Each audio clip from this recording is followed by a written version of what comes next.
Episode 83. Han Li heard this, but was left somewhat speechless. It seems there are always people looking out for their own interests, no matter where you go. Even a major cultivation sect like Yellow Maple Valley isn't immune to this. But the job he just mentioned, cultivating rare herbs, it's practically tailor-made for me. Besides, he's already promised plenty of benefits. If I keep dragging this out, I'll just come across as too greedy. Best to quit while I'm ahead. With that thought, Han Li immediately feigned a look of finally being persuaded. Since Uncle Yi has put it that way, it would be disrespectful of me to refuse any longer. If you, Uncle Master, can truly honor the conditions you just stated, then I will yield this foundation establishment pill to your grandnephew. I hope your grandnephew succeeds in his foundation establishment. Rest assured, nephew. When your uncle makes a promise, you can count on it. When we meet the sect leader later, we can tell the others about the official part of our deal. But the things I promised you in private, it's best we don't mention those. Please rest assured, Martial Uncle. I know what I'm doing. I wouldn't be so foolish. The old man's face immediately lit up with a smile, clearly quite pleased with Han Li's compliance. After concluding his transaction with Han Li, the elder Yi took him aboard his magic tool and flew toward the council hall to report back to Yellow Maple Valley's sect leader Zhong Lingdao. Not long after, Han Li stood before a massive stone hall dozens of meters high, studying the several Yellow Maple Valley disciples guarding its entrance. Their magic power was far deeper than Han Li's, at least at the 10th layer of foundation establishment or higher, which made him secretly click his tongue in amazement. He had to raise his estimation of this sect's cultivators yet again. When the old man Yi brought Han Li here, he told him to wait outside the hall for the sect master's summons, then went inside himself. This left Han Li standing alone in an awkward limbo, stewing in silent annoyance for quite a while. Thankfully, after a short while, a middle-aged man in white robes emerged from within. He walked directly up to Han Li and said coldly, "Follow me. The sect leader wants to see you." Without another word, he turned and walked back inside, paying no mind to Han Li's reaction. It seems my status as a 9th level Qi condensation cultivator isn't even worth a glance. They couldn't be bothered to spare me a single word. Though he was deeply dissatisfied with the man, Han Li was well aware of his own standing here, so he obediently followed him into the main hall. Han Li passed through 3 successive gates, each guarded by disciples, before finally meeting Yellow Maple Valley's sect leader Zhong Lingdao, a middle-aged man with 3 long wisps of beard. On either side of the hall sat over a dozen people in various attire. When Han Li entered, they gave him a brief cursory glance. Finding his appearance ordinary and unremarkable, they lost interest and averted their gazes. The elder Yi and that junior brother Wang were also seated among them. Your name is Han Li, correct? Respectful. Yes, Master. Disciple Han Li greets the sect leader. Han Li stepped forward with apparent sincerity, ready to perform a formal bow. There's no need for such formalities. Since you, young friend, have brought the Immortal Command token here, I, as the sect leader, will naturally abide by the rules set by the Immortal Sage sect and accept you as a disciple.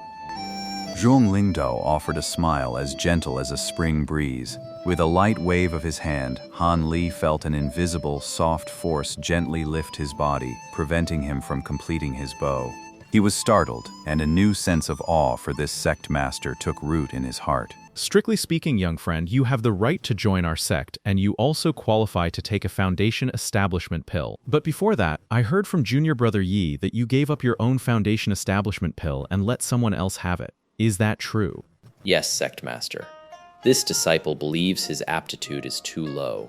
Using such a precious foundation establishment pill would be far too extravagant.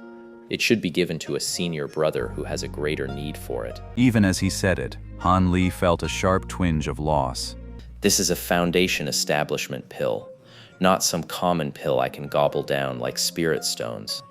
A single foundation establishment pill like this, if it were to appear in the cultivation world, it would inevitably stir up a bloody storm. And while I do have the mysterious little vial to rely on, When it comes to a spiritual pill like the Foundation Establishment pill, I truly don't have much confidence that I could fully replicate it. Han Li was inwardly reluctant, but outwardly he presented a picture of obedient deference, which satisfied most of the people in the hall. Good. I am genuinely pleased to see you possess such a broad-minded spirit, Junior Han. But rest assured, young friend, this sect leader will not let you make this sacrifice for nothing. With that, Zhong Lingdao turned to face the elder surnamed Ye and said, Junior Brother Yi, the Foundation Establishment pill that Junior Han has yielded will still be taken by your nephew. But you must properly compensate the young friend for his loss and make sure he's fully satisfied. Sect leader, you can rest assured. I will make sure nephew Han is satisfied. Seeing the old man's demeanor, Zhong Lingdao stroked his long beard and gave a slight smile. He was relieved that such a tricky problem had been resolved so easily and satisfactorily. The matter of the Foundation Establishment pill is settled. From today, young friend Han is a disciple of our sect.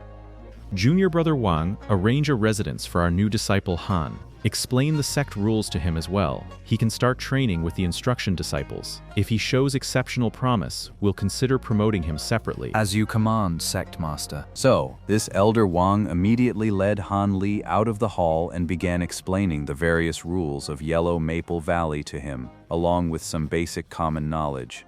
Han Li listened intently the whole way, gaining a more or less preliminary understanding of Yellow Maple Valley. Yellow Maple Valley has over 10,000 disciples in total. More than 90% of them are in the Qi condensation stage, while only a few hundred have reached Foundation establishment. But these few are the true backbone of Yellow Maple Valley. And above them, the number of core formation masters dwindles to a mere handful. They are basically in a state of permanent secluded meditation, no longer involved in the valley's day-to-day affairs. Unless it's a matter of life or death for Yellow Maple Valley, even the sect leader himself wouldn't be able to get an audience with them. Yellow Maple Valley also has one and only one nascent soul-level cultivator. He is a grand uncle of the sect master and the others, said to be over 900 years old. Not only is his magic power unfathomably deep, his mastery of the Tao is profound. He can even project his nascent soul to travel thousands of miles in spirit form.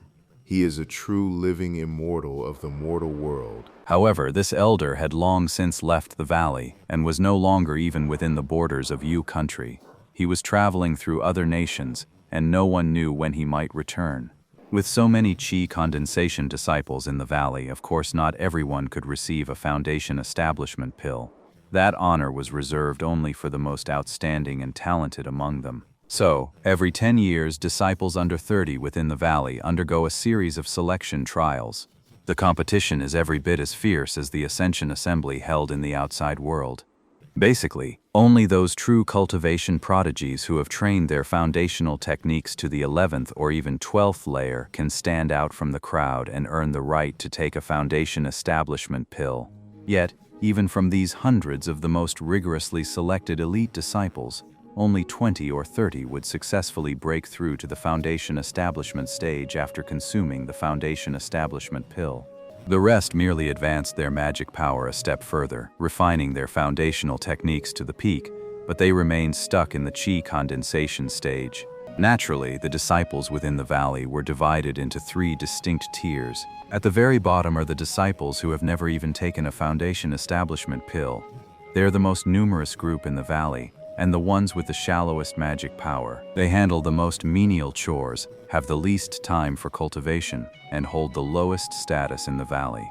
Though they have a rather imposing sounding title, Steward Disciples. A step above them were the disciples who had taken the Foundation establishment pill, but failed to reach the Foundation establishment stage. Their foundational techniques had basically reached their peak, and their magic power was a whole level above that of the regular duty disciples. They could even manage to use some of the simpler intermediate-level techniques. So, they took on the responsibility of leading and managing the numerous deacon disciples, and in daily life they were called the steward disciples. And those with the highest status and the best treatment were the disciples who managed to reach the Foundation establishment stage. Only these chosen few, these darlings of the heavens, could truly be called cultivators, the real practitioners who had set foot upon the path of immortality. Once these individuals successfully establish their foundation, they are permitted to find a location rich in spiritual chi within the entire Taiyue mountain range, where they can carve out their own cave abode for solitary cultivation. They are exempt from all mundane duties, free to focus solely on their practice. They would also receive an annual allocation of various rare materials and a substantial quantity of spirit stones to support and accelerate their cultivation. Their sole obligation was to come to the sect's aid when it faced a great enemy, and they were forbidden from disobeying such a command. Beyond these disciples, Yellow Maple Valley also had various stewards who truly held the reins of power within the sect. These managers, you see, all emerge from disciples who've reached the foundation establishment stage.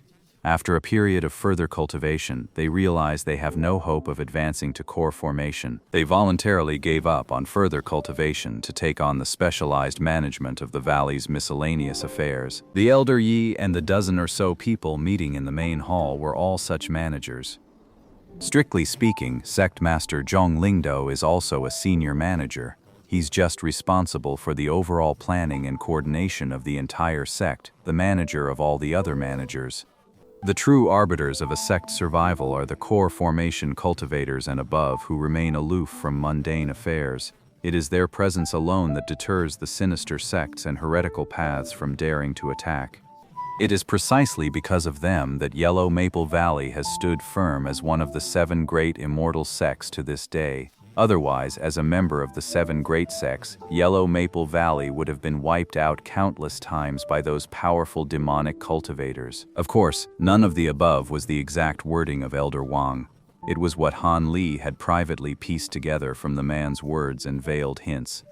This gave Han Li a clear understanding of his environment and status, which proved quite helpful in his future interactions with his fellow disciples. Uncle Wang led Han Li on a night flight via his magic tool for about an hour before descending onto a lush green mountain ridge and landing amidst a dense cluster of simple flat-roofed houses. The plain houses, built from ordinary stacked stone, were all incredibly crude. Not a single soul was to be seen in the entire cluster of dwellings. They all seemed to be completely empty. This left Han Li rather puzzled. Don't be surprised.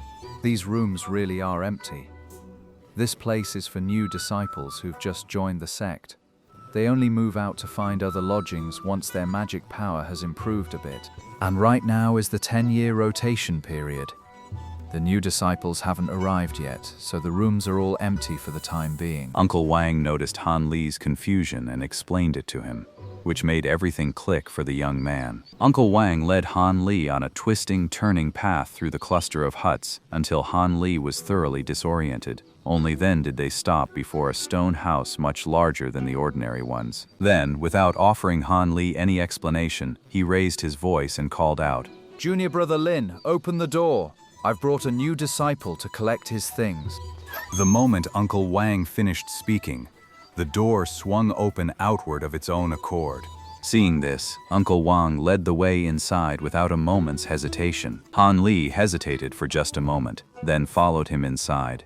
The interior of the room was surprisingly spacious, even more so than it had appeared from the outside. Han Li marveled at this in silence, wondering what kind of trick had been used on the place.